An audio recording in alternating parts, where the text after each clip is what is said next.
देखिए बच्चों, ये एक इनका क्वेश्चन है बच्चे का, ठीक है ना। तो इसको मैं आपको एक्सप्लेन करता हूँ जरा। एक क्वेश्चन इस बच्चे ने पूछा हुआ है आपकी एनसीईआरटी बुक का ही, तो इसको मैं एक इजी मैनर से आपको एक्सप्लेन करता हूँ, एक इजी तरीके से। ठीक, देखिए जरा। अभी हम लोग मैथ्स स्टार्ट करेंगे, पहले इनकी बातों का जवाब दे दें।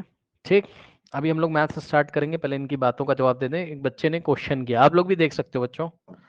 ये वाला शायद आपको मेरी वीडियो में ना समझ में आ रहा हो, तो यहाँ पे मैं आपको एक्सप्लेन करता हूँ एक इजी तरीके से। देखिए, ये force and laws of motion का बच्चों क्वेश्चन है, तो इसका एक इजी मैनर देखिए। इजी मैनर देखिए इसका एक। देखिए बच्चों, पहले सिचुएशन समझो चल क्या रहा है क्वेश्चन में। Akhtar, Kiran and Rahul were riding in a motor boat. There was, है ना, तीनों लोग एक कार में जा रहे थे। तीन फ्रेंड है, एक कार में जा रहे हैं। नाम क्या है? Akhtar, Kiran and Rahul. High velocity से जा रहे थे एक्सप्रेस वे पे, है ना। एक्सप्रेस वे पे लोग तेजी से कार चलाते हुए जाते हैं। तो जब कार चलाते हुए जा रहे हैं बच्चों ऐसा तेजी से, ठीक है ना, तो ध्यान से चेक करिए हुआ क्या। सामने से एक इंसेक्ट है, इंसेक्ट कीड़े मकोड़े जो होते हैं छोटे छोटे, तो वो आके विंड शीट पे, कार की जो विंड शीट होती है आगे, उस पे आके टकरा गया और स्टक हो गया, चिपक के मर गया वो उस पे।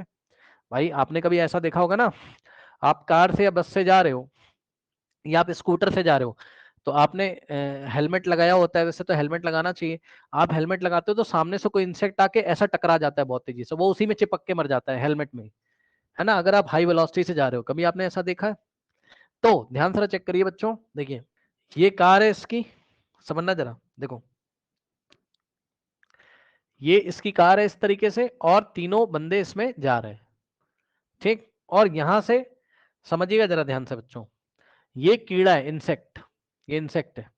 ठीक, तो ये दोनों ऑपोजिट डायरेक्शन में आ रहे हैं। ठीक, मतलब समझ रहे हो ना, कार ऐसे आ रही, ये देखो कार ऐसे आ रही, और ये ऐसे आ रहा है इधर, ये ऐसा इसमें स्टक हो गया। अब कार ऐसे इसको लेके चली जाएगी। ठीक, चलो, तो ये बात हो गई, यानी कि दोनों ऑपोजिट डायरेक्शन में आ रहे हैं, समझना जरा। अब मुझे भाई एक बात बताओ, ध्यान से मैं आपसे सवाल पूछूंगा, बताना। एक बात बताओ कि यहां पर सिस्टम में कौन कौन मौजूद है? क्यों भाई, यहां पर सिस्टम में कौन कौन मौजूद है, यानी कि सिस्टम किसका किसका है? तो जवाब है कार का। कार में ही वो सारे बंदे भी आगे जो अंदर बैठे हुए हैं, तो बस मैं टोटल कार की बात कर रहा हूं। कार के अंदर ही वो सारे बंदे आगे जो कार में बैठे हुए हैं, यानी कि बच्चों सिस्टम बनेगा कार एंड इंसेक्ट का सिस्टम है। बोलो बोलो बोलो, कार और इंसेक्ट का सिस्टम है। अब मुझे बताओ, अगर इनका सिस्टम है, क्या कोई एक्सटर्नल फोर्स लगा है? जल्दी बताओ, क्या कोई एक्सटर्नल फोर्स लगा है? बाहर से आके किसी ने फोर्स लगाया? बोलो बोलो बोलो, क्या कोई एक्सटर्नल फोर्स लगा है? नहीं। सिस्टम, सिस्टम किसका है? इंसेक्ट और कार का। तो भाई जब ये इंसेक्ट आके कार पे टकराएगा, तो इंसेक्ट ने जितना फोर्स कार पे अप्लाई किया है, एक्शन, उतना ही कार इंसेक्ट पे अप्लाई करेगी, रिएक्शन। और कोई एक्सटर्नल फोर्स नहीं लगा है, यानी कि टोटल मोमेंटम कंजर्व रहेगा। मानते हो कि नहीं इस बात को? ठीक, तो बच्चों ध्यान से सुनिए, नो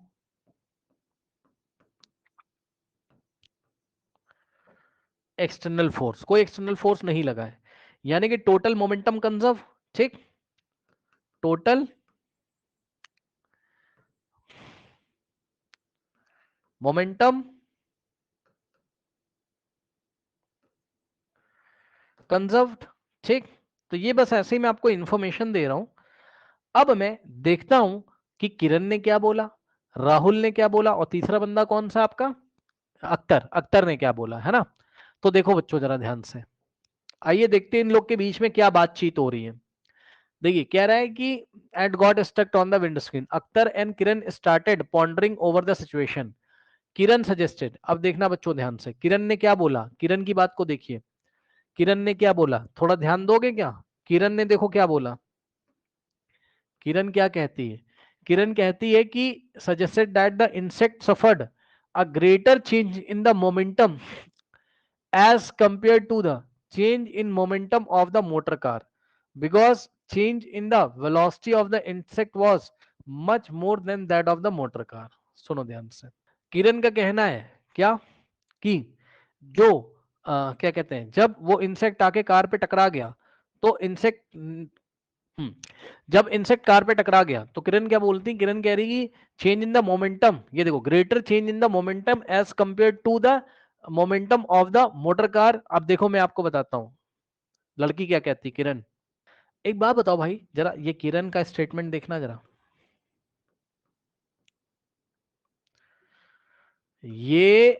ये आके इस पे टकरा गया, समझो जरा ध्यान से, और जैसे ही टकराया होगा बच्चों, ठीक, टी टाइम के लिए कांटेक्ट हुआ होगा, बोलो बोलो बोलो, अरे भाई टी टाइम के लिए कांटेक्ट हुआ होगा।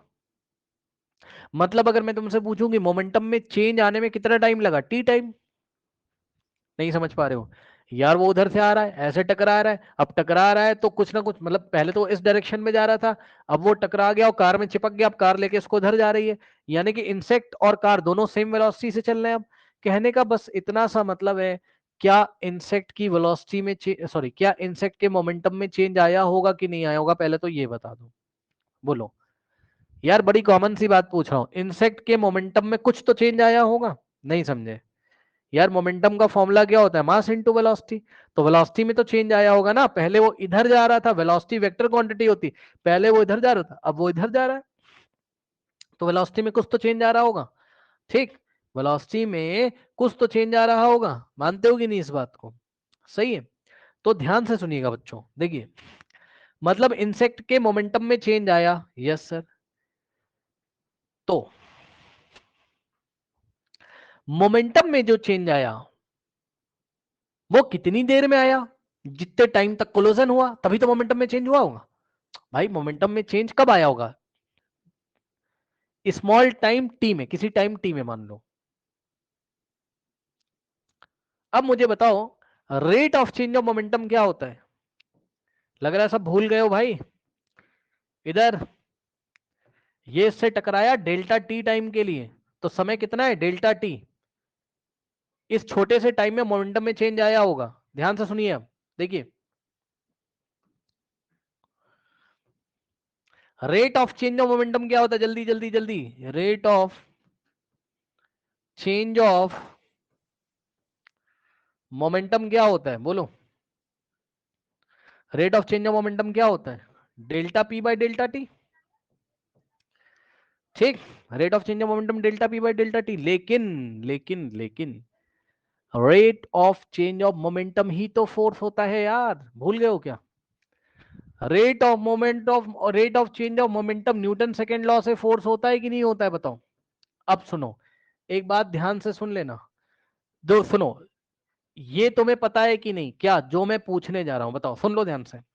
जब इंसेक्ट इस पे टकराया, ठीक, तो इंसेक्ट ने विंड शीट पे जितना फोर्स लगाया होगा, विंड शीट भी तो इंसेक्ट पे उतना ही लगाएगी, मानते हो कि नहीं, बताओ, ये सुनो, ये पहले मुझे बता दो, बोलो, इंसेक्ट ने विंड शीट पे जितना फोर्स लगाया, विंड शीट भी इंसेक्ट पे उतना लगाएगी, ये मान गए कि नहीं मान गए, हाँ ये तो मान गए हो। अब बताओ भाई क्या दिक्कत हो गई जब ये मान गए हो, जब इंसेक्ट ने विंड शीट पे जितना लगाया और विंड शीट ने इंसेक्ट पे जितना लगाया, दोनों फोर्स जब बराबर हैं, तो फोर्स क्या होता है भाई, फोर्स क्या होता है, चेंज इन मोमेंटम ही तो होता है, और टाइम को 1 यूनिट कर दो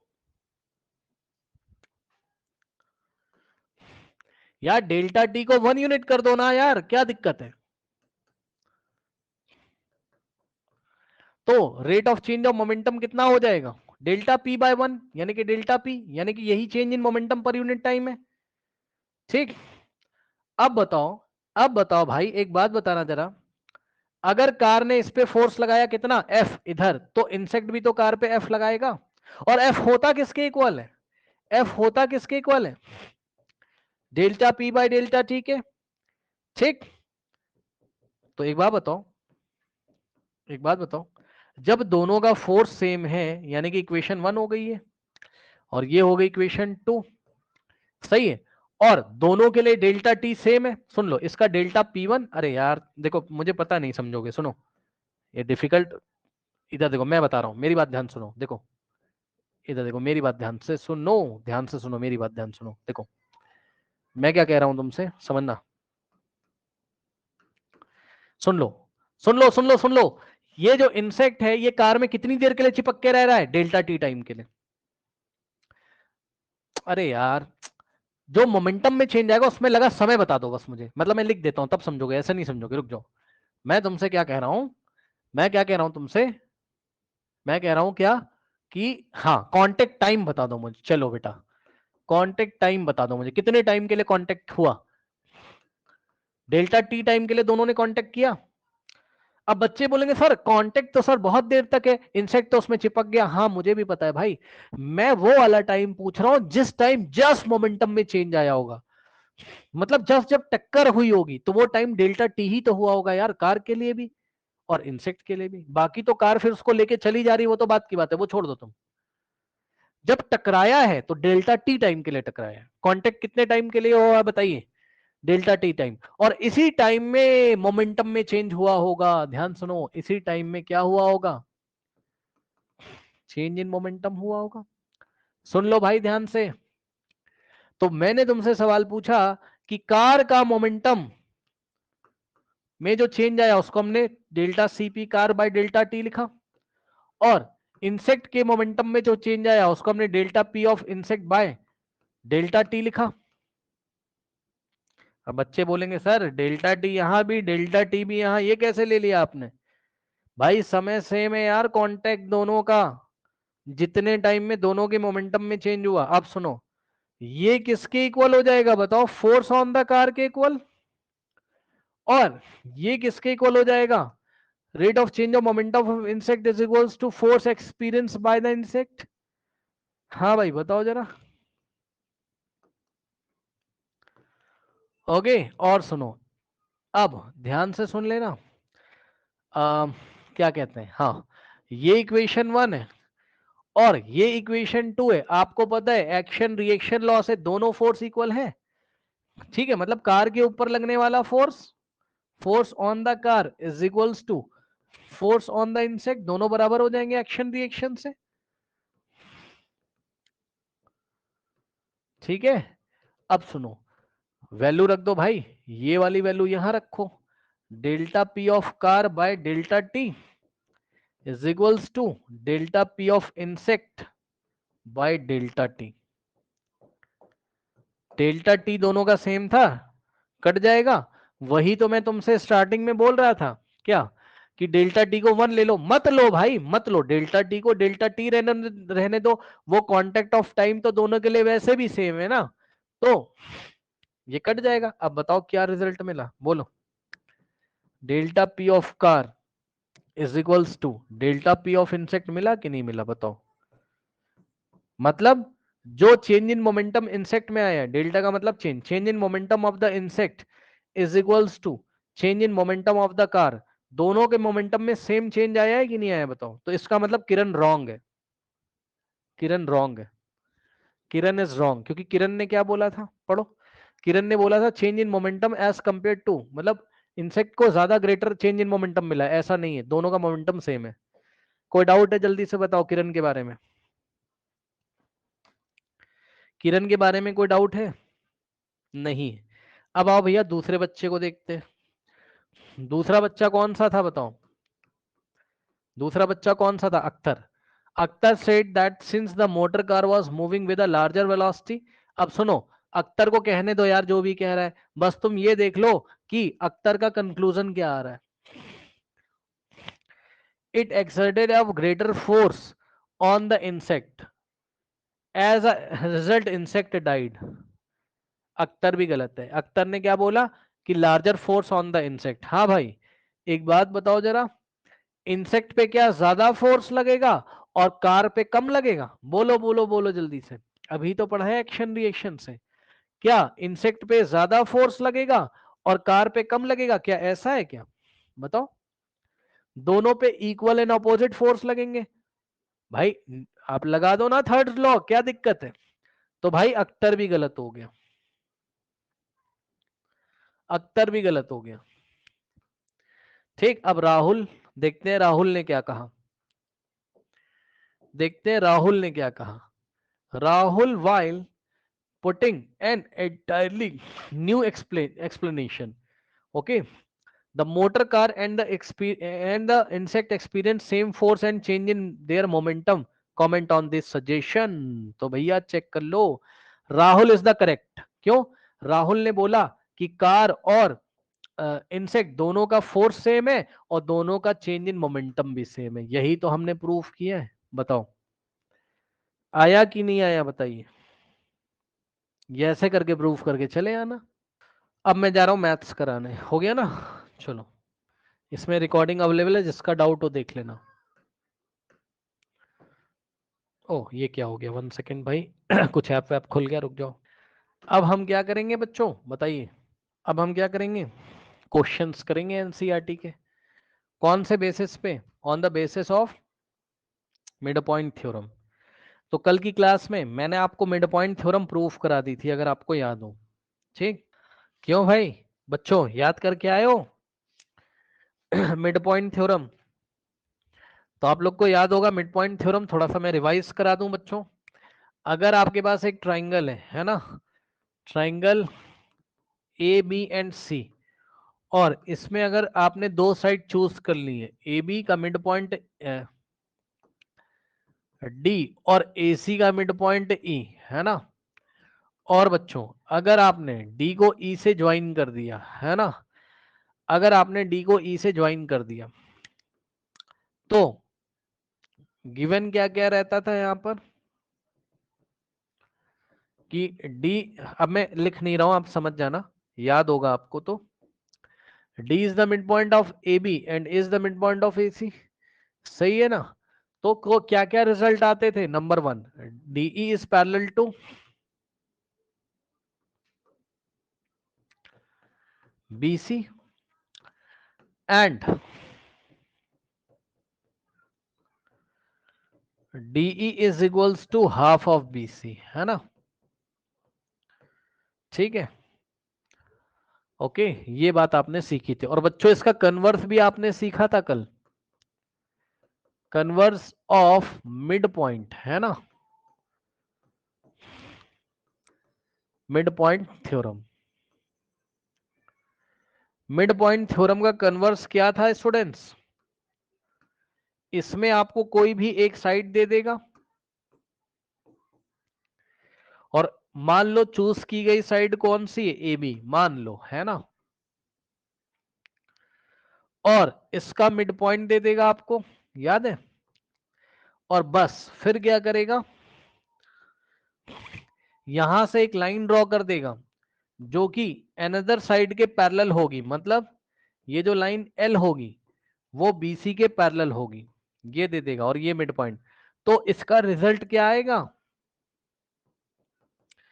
इसका रिजल्ट ये आता था कि ये जो लाइन है वो एसी को, यानी कि थर्ड साइड को, जिस भी पॉइंट पे इंटरसेक्ट करती थी, पक्का वो मिड पॉइंट क्या होता था, एसी का। तो इसका रिजल्ट क्या आएगा बच्चों?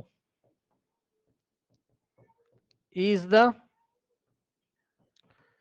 Mid point of AC.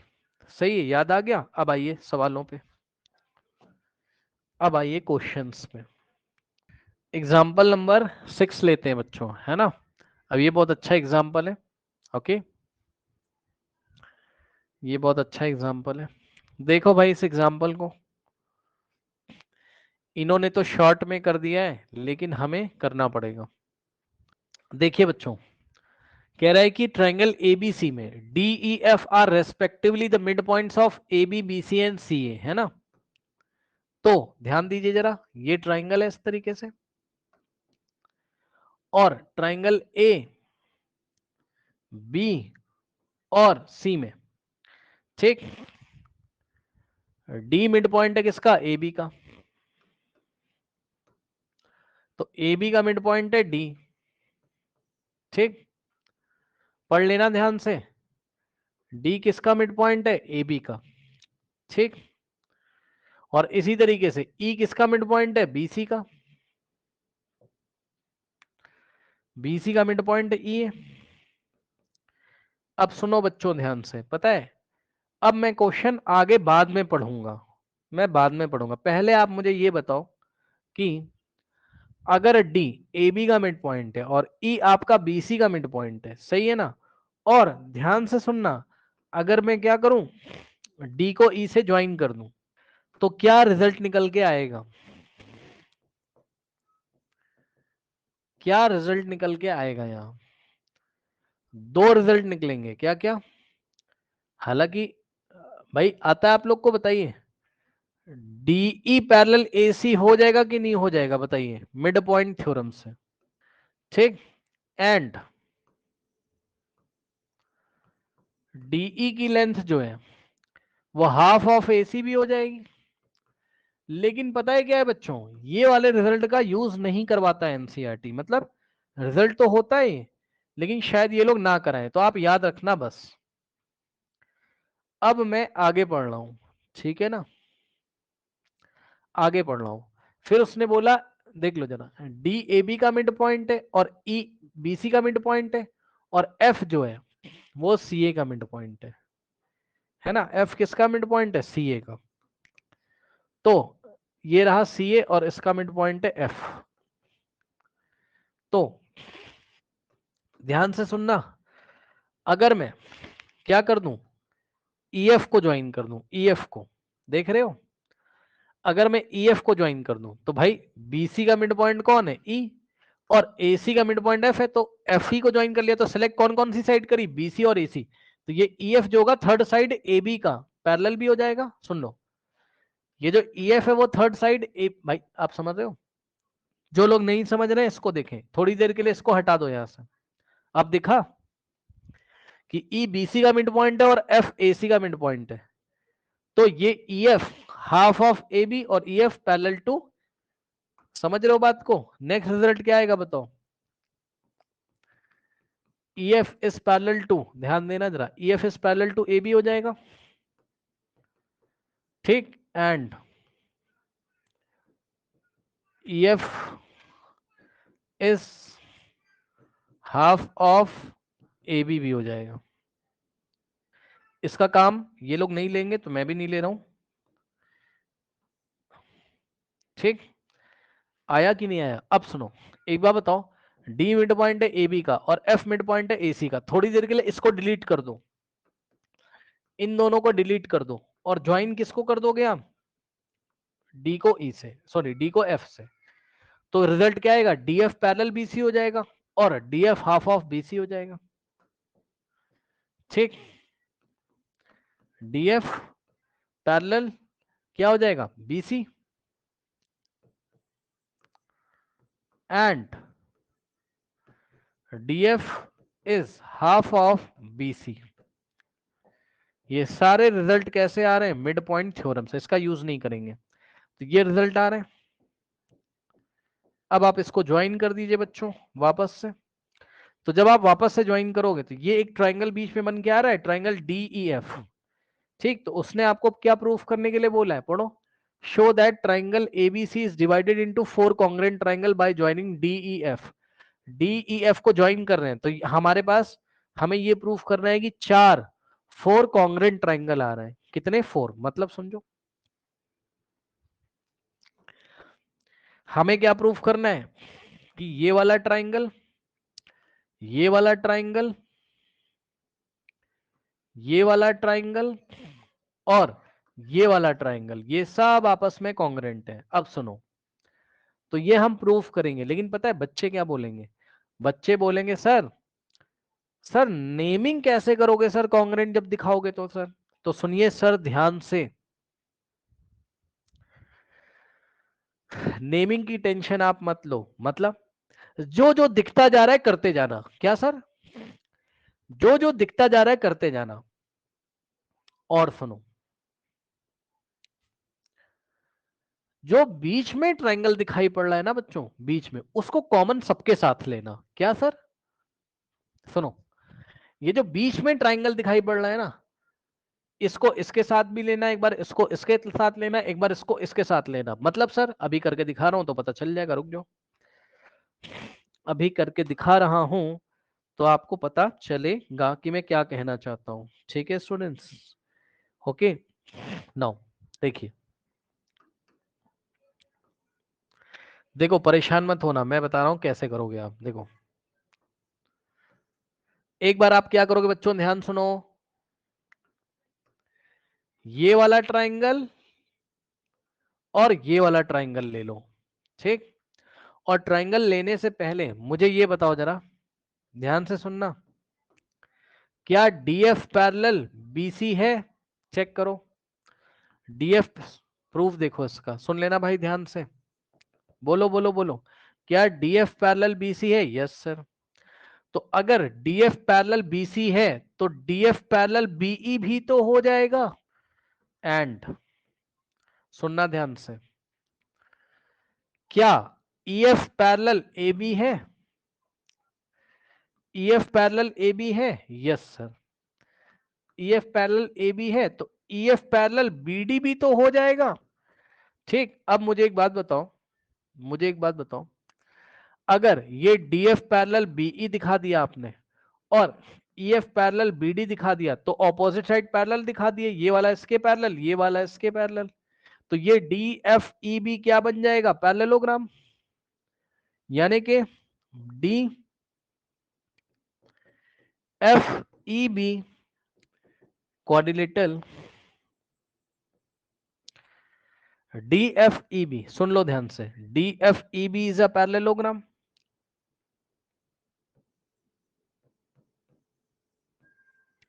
हाँ भाई, आया कि नहीं आया बताओ?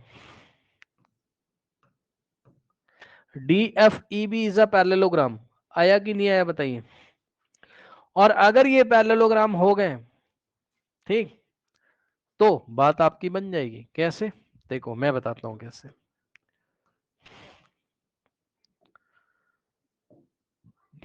ये एंगल x है तो ये भी x हो जाएगा कि नहीं हो जाएगा? ऑल्टरनेट से बोलो बोलो बोलो फटाफट बोलो, हो जाएगा। ठीक, ओके। और सुनो, और ये वाला एंगल अगर y है तो ऑल्टरनेट से ये भी तो y हो जाएगा। तो हम क्या लिखेंगे? अब आपको करस्पॉन्डेंसी चेक करनी आनी चाहिए, ये वाले ट्राइंगल में और ये वाले, यानी कि डी ई एफ में,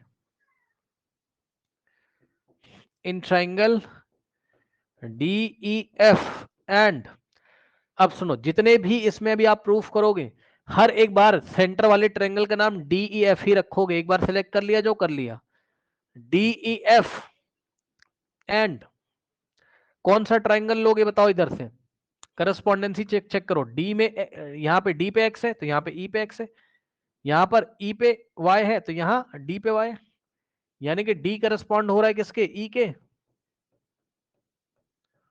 और ऊपर वाले ट्रायंगल में ई करस्पॉन्ड हो रहा है किसके? नीचे वाले के, डी के।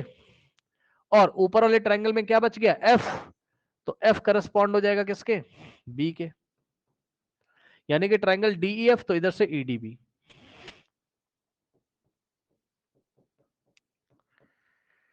अब क्या लग जाएगा बोलो?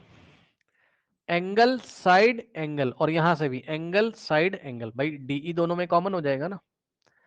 तो देखो ये वाले एंगल का क्या नाम रखोगे आप? Angle F D E. ये देखो F D E is equals to, तो इसका नाम क्या पड़ेगा? BE D. इसका नाम क्या पड़ेगा भाई? इधर से एफ डी ई तो इधर से बीई डी।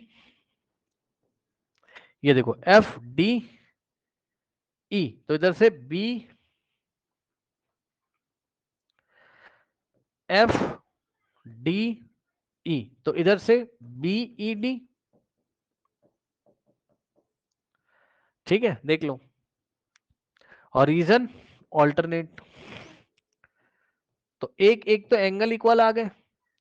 ठीक, अब एक साइड ले लो, ऊपर वाले ट्रायंगल में अगर डीई बोलोगे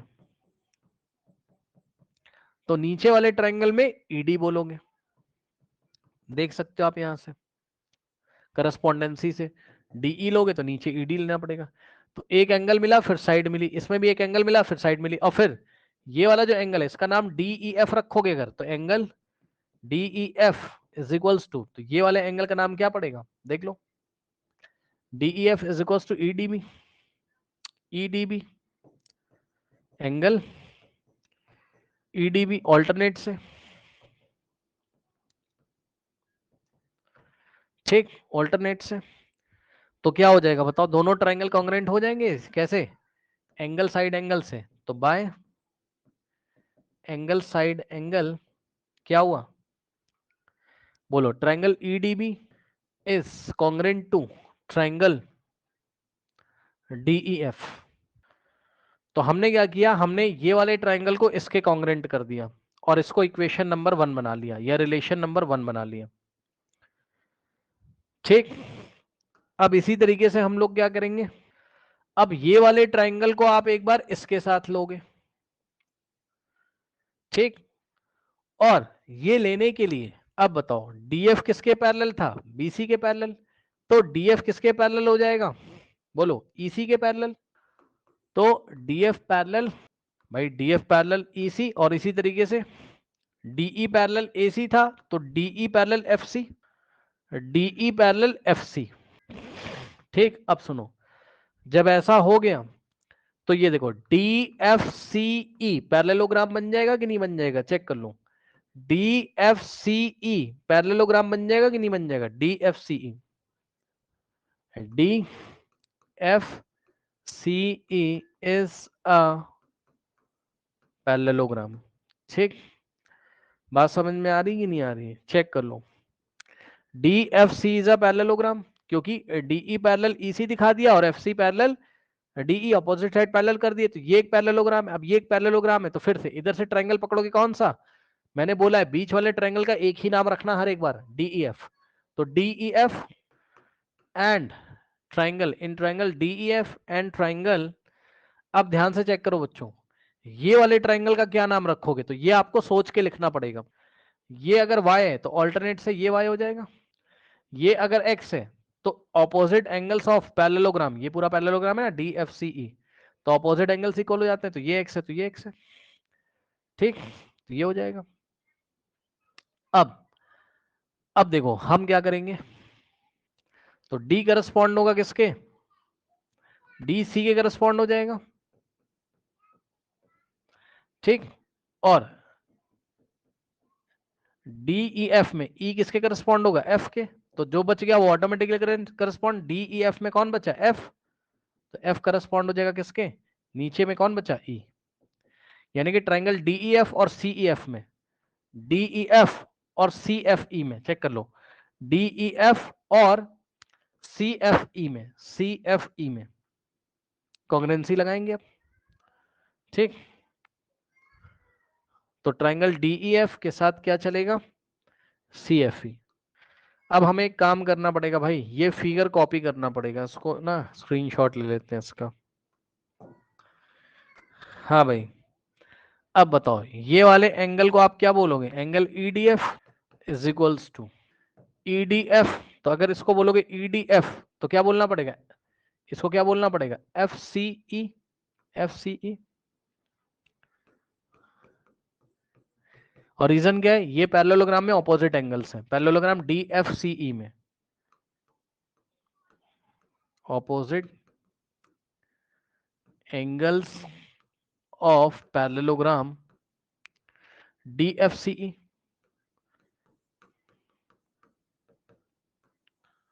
ठीक, तो एक एक एंगल मिल गया। अब साइड देखो, डीई की लेंथ किसके इक्वल होगी, डीई की लेंथ सीएफ के इक्वल होगी। रीजन क्या है, चेक कर लो, डीई की लेंथ, देखो इधर से ये डीई लिया तो इधर से सीएफ, ये दोनों लेंथ वाइज आपस में इक्वल होंगे। रीजन क्या है, opposite sides of parallelogram, DFCE के क्या है ये, ऑपोजिट साइड्स हैं।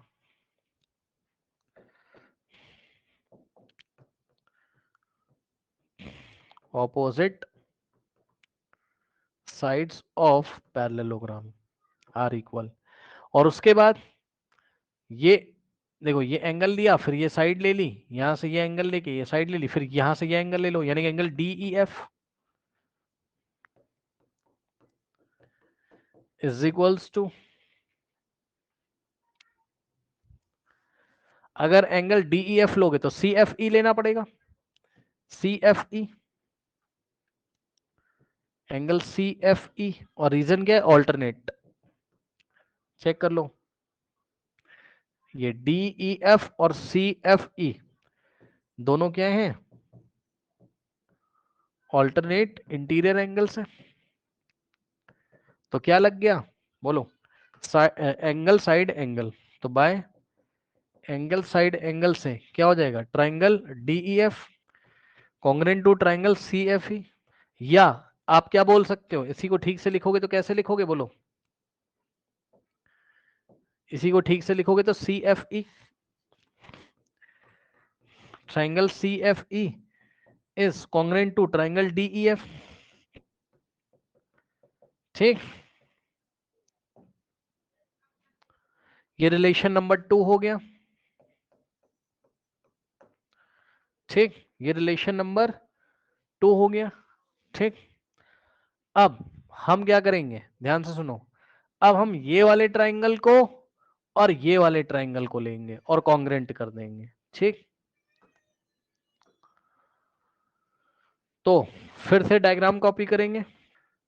ई F parallel A C A B था, तो E F parallel A D हो जाएगा।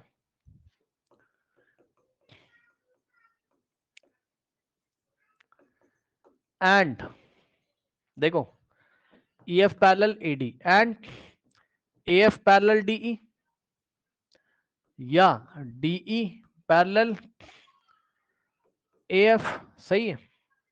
अब E F parallel A D तो डीई पैरेलल ए एफ, तो क्या हो जाएगा, A F E D is a parallelogram, A F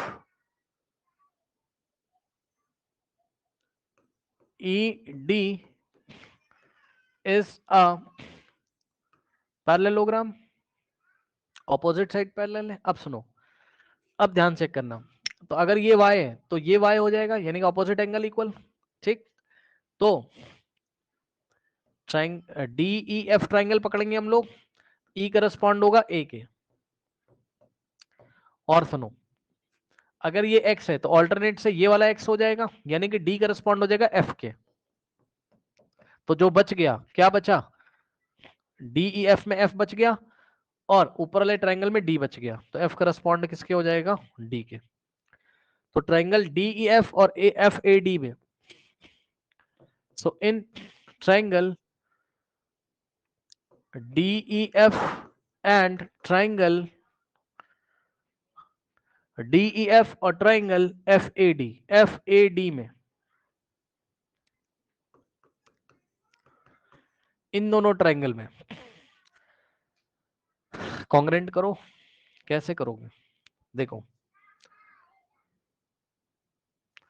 ये वाला एंगल इसके इक्वल है, यानी कि DEF एंगल, ये भी y हो जाएगा ना, opposite sides of opposite angles of parallelogram, DEF is equals to angle DEF is equals to FAD reason opposite angles of parallelogram, कौन सा parallelogram है, AFED। ठीक, ओके। अब सुनो, ये वाली जो साइड है DE का लेंथ किसके इक्वल हो जाएगा, ये DE का लेंथ किसके इक्वल हो जाएगा, FA के। DE is equals to FA, opposite sides of parallelogram।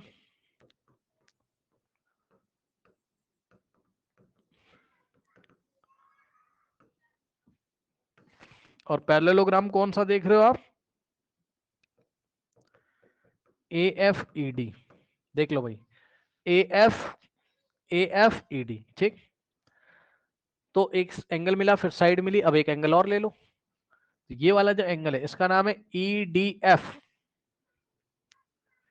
Angle EDF is equals to, यहां से देख लो, EDF is equals to AFD। देख लो, EDF is equals to AFD, AFD alternate interior angle, दोनों एक से एक से। अब सुनिएगा ध्यान से, तो क्या हो गया, triangle FAD is congruent to triangle DEF। ये बन गया रिलेशन नंबर 3। ठीक है, तो आपने क्या देखा, एक बार हमने, अब हम फिर से आपको एक चीज दिखाते हैं। देखिए, और इसी में एक और क्वेश्चन मैं आपको बताता हूं कि एग्जाम में क्या पूछता है, वो भी बताऊंगा। ठीक, ध्यान से चेक करो बच्चों।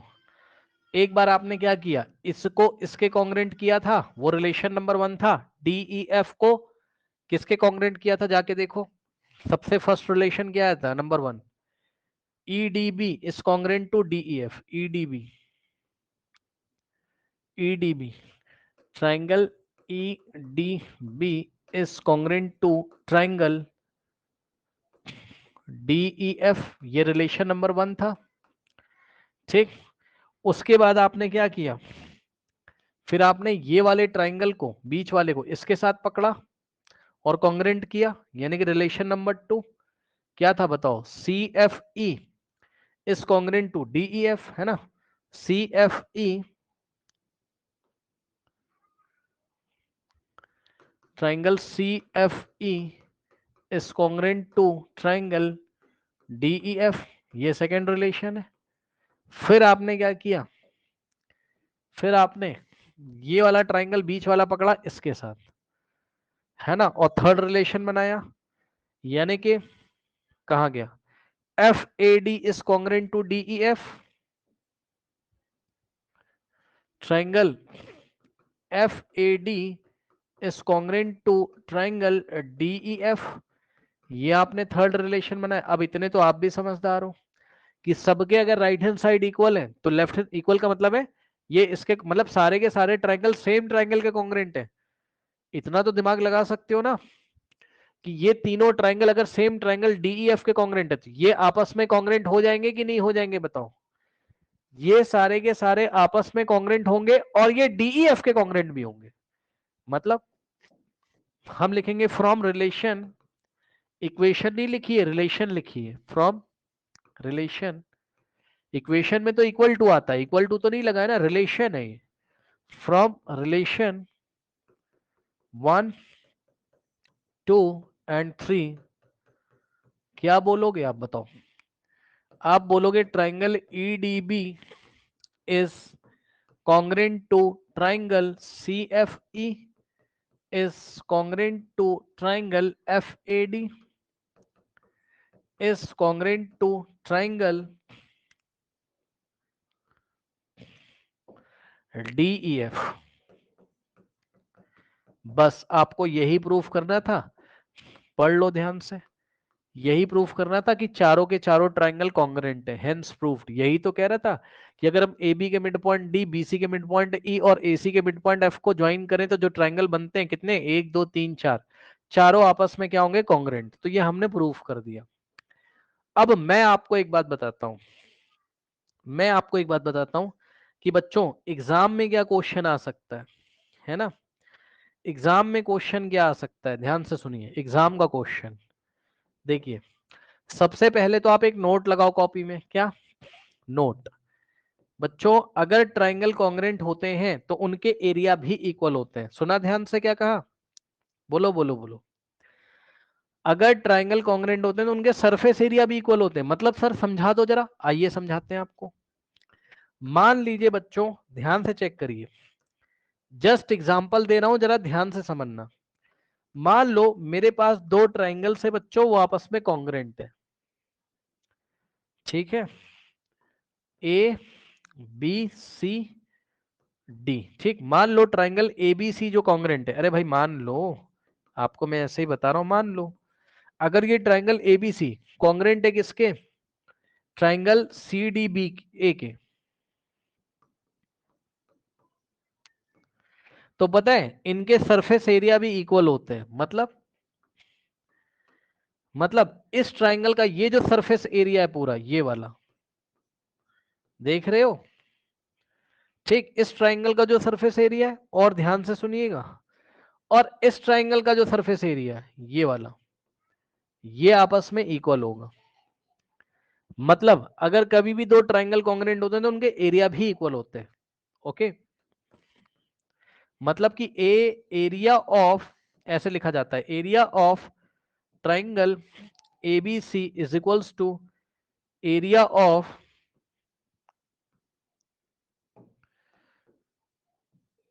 एरिया ऑफ ट्राइंगल CDA, और इसी को शॉर्ट में ऐसे लिखा जाता है, area of triangle ABC is equals to area of triangle CDA।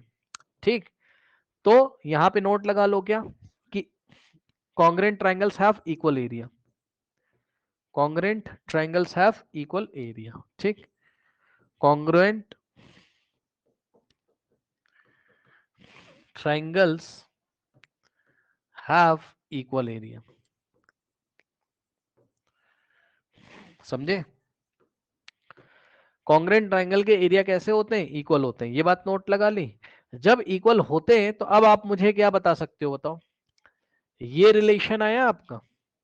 हाँ, रुक जाओ एक मिनट जरा, वो एग्जाम में क्वेश्चन क्या करेगा वो ध्यान सुनो। क्वेश्चन आपको सेम देगा, सेम क्वेश्चन देगा और बोलेगा प्रूव दैट, ध्यान से सुनना बच्चे, प्रूव दैट एरिया ऑफ, बीच वाला ट्राइंगल का जो एरिया है, area of DEF, area of triangle DEF is equals to 1/4 times, समझ रहे हो?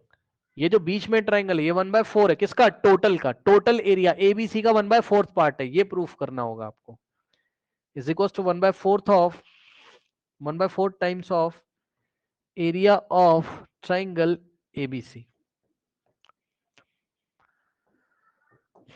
ये देगा एग्जाम में, ऐसे करके देगा आपको एग्जाम में। बात समझ रहे हो कि नहीं समझ रहे हो? ये देखो, ये देगा एरिया ऑफ ट्राइंगल DEF जो आता है वो 1/4 of the area of triangle ABC आता है। बात समझ रहे हो कि नहीं समझ रहे हो? ठीक है, ये चीज देगा। तो कैसे देगा मैं आपको बताता हूं, अब सॉल्व कैसे करना है ऐसे सवाल को। तो जो अभी तक किया यहां तक तो आप ऐसे ही करोगे, बात समझना बच्चों, यहां तक तो आप ऐसे ही करोगे, मतलब सर देखो ध्यान से, यहां तक तो आप ऐसे ही करोगे जो अभी आपने किया हुआ है। ठीक, मतलब ठीक, यहां तक तो आप ऐसे ही करोगे, बात समझ रहे हो? सबको कॉन्ग्रेंट दिखाया और उसके बाद ये वाला नोट लगाओगे कि कॉन्ग्रेंट ट्रायंगल का इक्वल एरिया होता है। फिर इसका मतलब आप क्या बोलोगे फिर? AR का मतलब area, area of triangle EDB is equals to, सबके एरिया इक्वल कर दोगे, फिर area of triangle CFE is equals to area of triangle FAD is equals to area of triangle DEF। ठीक, ऐसा लिखोगे आप।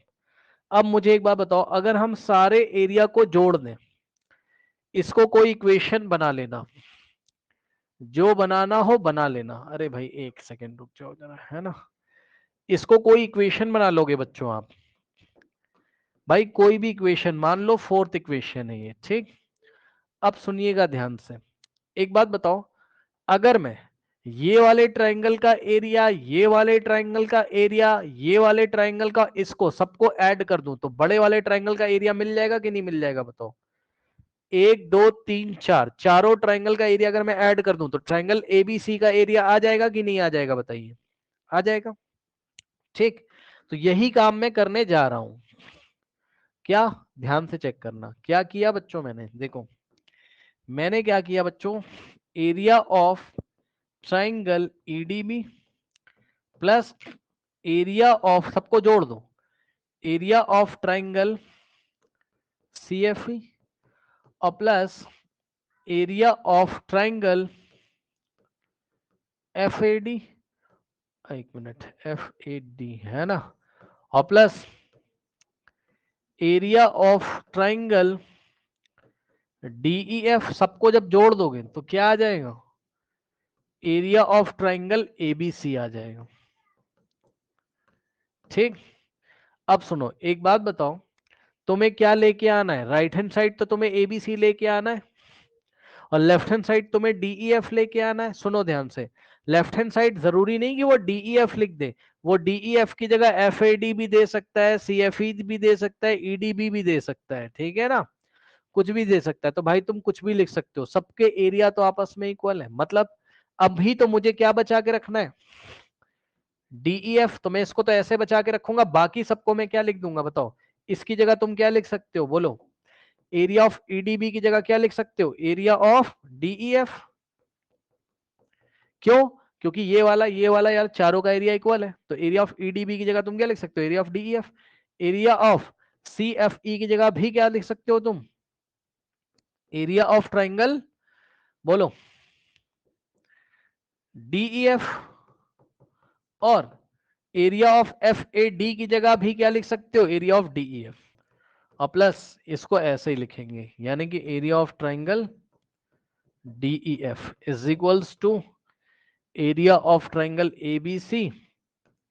अब बताओ, एक बार, दो बार, तीन बार, चार बार कोई चीज ऐड होती तो 4 से मल्टीप्लाई हो जाएगा, यानी कि ये ऐड होके 4 टाइम्स क्या हो जाएगा, area of triangle DEF is equals to area of triangle ABC।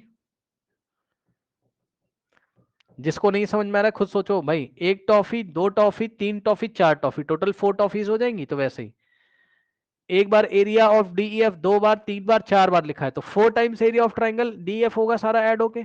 अब ये 4 मल्टीप्लाई उधर जाके डिवाइड हो जाएगा, तो क्या हो जाएगा, एरिया ऑफ AR का मतलब area of triangle DEF is equals to, ये जब इधर 4 डिवाइड होगा तो इसको इधर 1/4 लिख सकते हो आप, 4 से डिवाइड करो या 1/4 से मल्टीप्लाई करो, बात सेम है। तो 1/4 times area of triangle ABC, hence proved.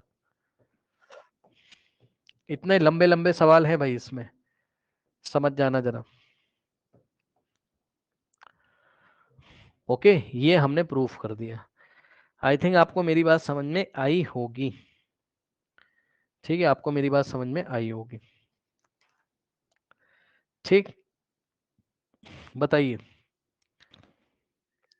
चलिए इसके बाद हम नेक्स्ट क्लास में करेंगे, ठीक है स्टूडेंट्स, इतना आप रिवाइज करके आइए, जाइए।